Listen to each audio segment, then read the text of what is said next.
Kathleen, thanks for answering. I have no time for your bullshit chit-chat. Just tell me what's happening. So, we've got a problem on the set of the new Oklahoma Smith movie. With the star or the director? Both. Shit, fuck, piss! What's happening? So, we're about to do the scene in the ancient temple. Right, with all the snakes. And that's the problem. Rex Dodge won't do the scene. Rex Dodge. God, what a fake-sounding name. Why won't he do the scene? He has ophidiophobia. Which the fuck is? Fear of snakes. What? Fear of snakes. I understood you. I was just saying, what? Fear of fucking snakes. Yeah. Okay. Fine. We CG in the snakes. Well... Okay, who? What? Who? This is where the director comes in. Of goddamn fucking course. Fuck. He's directed all the other movies in the series. I know who the fuck Harris Berger is, god damn it. He's one of those celluloid purist technophobe dingleberries. And we can't fire him because the press would be awful because of this whole legacy bullshit. Fuck! I hate men. Right. So he doesn't believe in using computer effects. How in the fuck have we made 4 of these without using CG? Apparently that's part of the draw for the fans.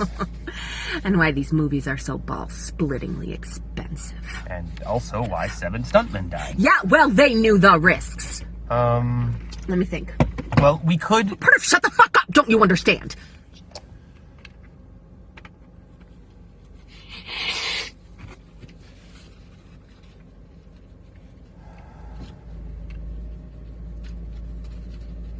Well, shit, I'm out of ideas. What were you going to say? We could have Stan build some animatronic snakes. It won't be cheap or fast, but... No, that won't work. I have robophobia. Robophobia? Yep, fear of robots. You don't have to be on set. Doesn't matter. My fear stems from being a contributor to the robot apocalypse, so that's the end of that conversation. Well, then I'm not sure what to do. You were never going to do shit. So you're not sure what we're going to do. Neither am I. You want to just not do it? Not do what? The movie. You want to just not do it? Really? Yeah. We can just do that? We're rich movie people. We can do anything. But don't we have to? No. Did anyone like the previous one? Yes. Really? Yes. Really? No. Right. How's the new script? It's good. No, it isn't. No, it isn't. So let's not do it. Such a radical decision, though. Look. You never have to make a movie. You never have to make a movie. Who are you talking to? Anyone who's listening.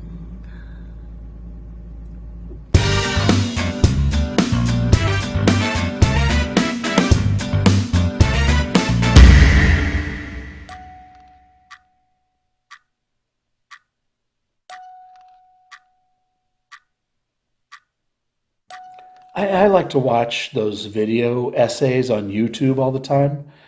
I'm a writer, and that's just to remind me to get back to something. So I like to watch the ones about, of course, writing, screenwriting, because there's not many out there about playwriting. Lessons from the screenplay, movies with Mikey and Lindsay Ellis, Nerd Writer, Patrick H. Willems. Though sometimes I wish he would just get to the essay and ditch the sketch stuff at the beginning. All of those, they're all great. I'm sorry, I shouldn't assume you all know what I'm talking about. There are these video essays, and they're always taking a movie like Mad Max or Gone Girl, and they all like to break down every scene, every line. Lessons from the Screenplay even takes the original script and scrolls it at the bottom of the screen. So you can see all the little differences in stage directions and notes and everything. It's really cool. Lindsay Ellis has a whole video about planting and payoff and why it's important. Like when I did the thing about crossing my fingers, that's planting. Am I mentioning it to you now? That's just to remind you that it's out there. My crossed fingers are an arc now. I get this from my wife, by the way. When we're talking, if someone says something that makes us want to say something, instead of interrupting and derailing the other person with a new tangent, you cross your fingers. And then the other person knows you want to add something, but it can wait. See, now the crossed fingers has a backstory. Contributes to your investment. Anyway, video essays about writing. They always go on about structure and setups and payoffs and how you've got to do this and got to do that. Dan Harmon has a whole thing about a story circle. I've also called this a story clock. So you imagine your story like a circle, really a big clock face. And up at the top, that's where your story starts. And then you make notes of where on the clock different points happen, different plot points happen. And if you can, you have one plot point or story beat complement another on the opposite side of the clock. That way you're weaving a tapestry. See, notice how I'm using my crossed fingers to illustrate what I'm talking about, but I'm also using them as a visual cue to remind you of something that's coming. That thing being the other thing I was going to talk about. Oh God, can you imagine if I got all the way to the end without telling you? I'm just saying it's exactly like me to forget. Anyway, I watch all these things, all these videos about writing that all teach you what being a good writer is supposed to be. And you know something I've learned? You guys, I think I'm a bad writer because I don't do any of that fucking shit. No, hear me out. I've known a lot of other writers in my time, writers that have condescendingly explained to me how you need clunky exposition because, and this is a direct quote, because the audience is so stupid that they won't get it if you don't explain it to them. No, dude. If you start with pages of exposition up top, the audience will just check out because they're bored. Okay, here's an example for you, video game fans. Let's pretend you pick up a game and it's supposed to be awesome, right? Like it's supposed to have amazing visuals, amazing fight mechanic, whatever. All those things that sound great when you're playing video games. Anyway, you're about to play, but then it's like, wait, before you play this, you will need to read this 5 million page book. Spoiler alert, you're never going to play that game. You didn't come here to read, you came here to play. Enter the tutorial level, an easy level at the beginning that you can still play.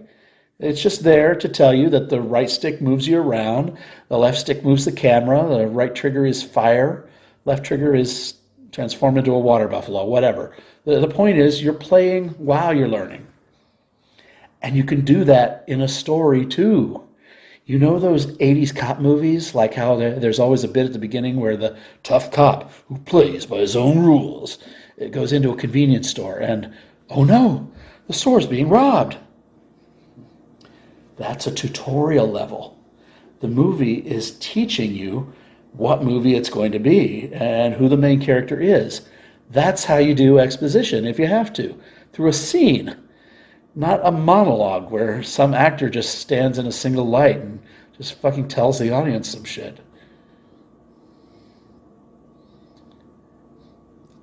Anyway, video essays about writing.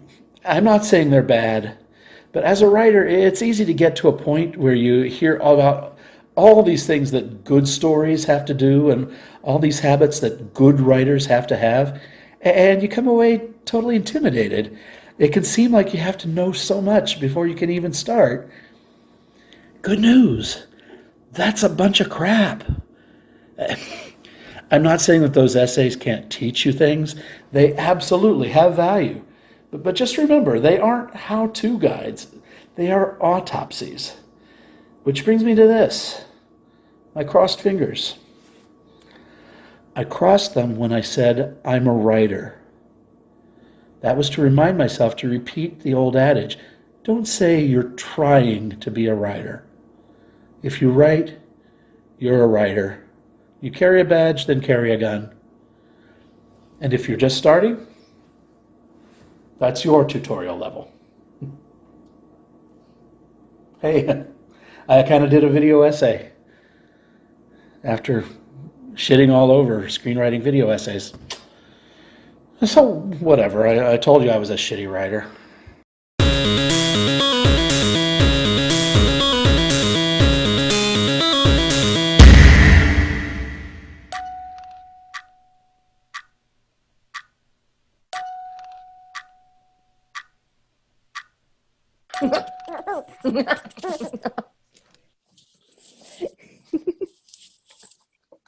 This tastes different. Well, it's a Hot Pocket, so I'm not sure what I'm supposed to do with that observation. Holy crap, someone's calling on the landline. It's the kind of thing I've only read about in books. Well, I guess I better get it.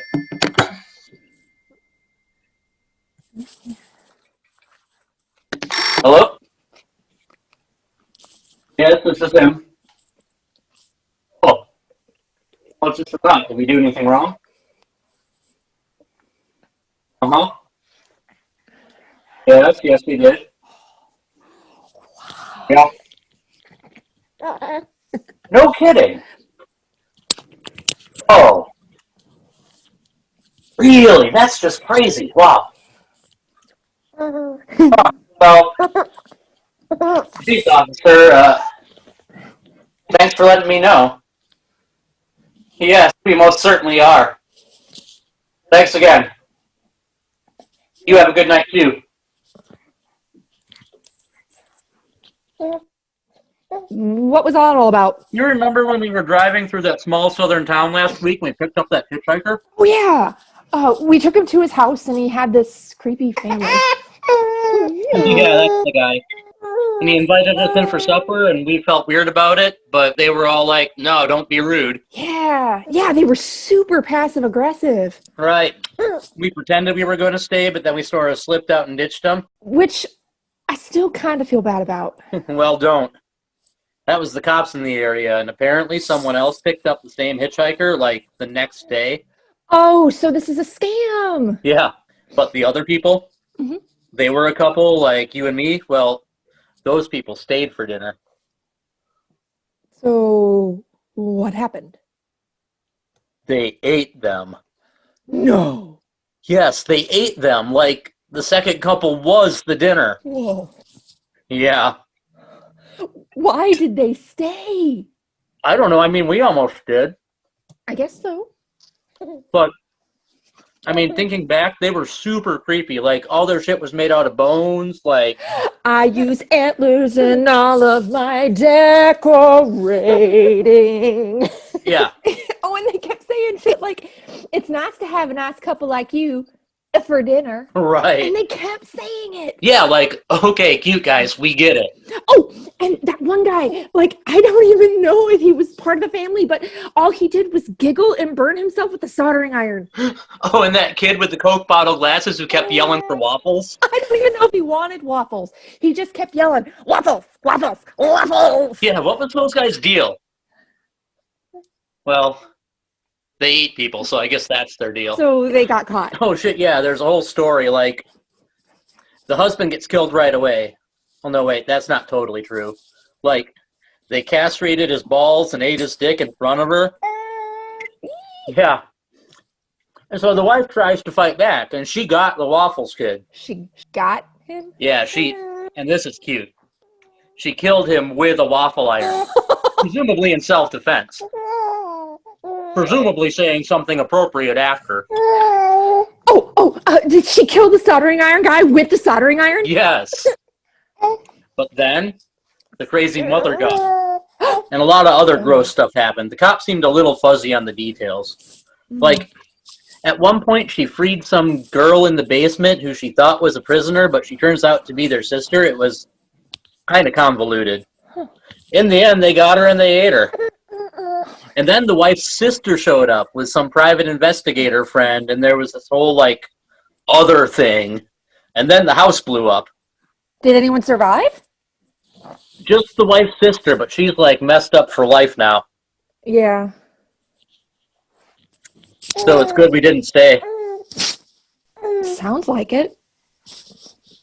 Well, it was nice of them to call and let us know. It really was. People are nice. You're right. These do taste different. Yeah, they're making them different.